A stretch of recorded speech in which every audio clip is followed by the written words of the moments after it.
মুখ্যমন্ত্রী তো ধর্নায় আগেও বসেছিলেন।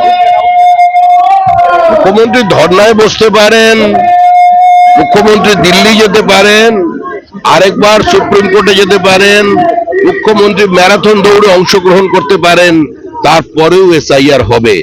No SIR no vote. Bangladesh পশ্চিমবঙ্গের ভোটার লিস্ট থেকে বাংলাদেশি জামাতিদের, রোহিঙ্গাদের নাম বাদ দিতে হবে। যারা মৃত ভোটারদের মায়া কাটিয়ে এখনো উঠতে পারেননি, তাদের রেখে যেতে চাইছেন। যারা ভুয়ো ভোটারকে রাখতে চাইছেন, তাদের নিয়ে নির্বাচন হবে না।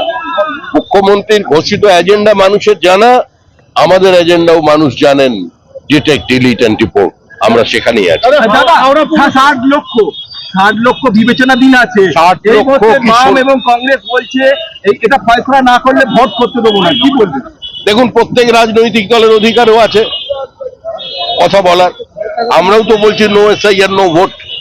এই যে হাওড়ার বিভিন্ন জায়গায় আমাদের বিএলএ-2রা আক্রান্ত হয়েছেন, বিএলওদের দিয়ে পরিকল্পিতভাবে জেনুইন ভোটারের উপর প্রশ্নচিহ্ন লাগিয়ে আজকে তাদের নাম বাদ দিয়ে তাদের লাইনে দাঁড় করিয়েছে। এটা তৃণমূলী চক্রান্ত।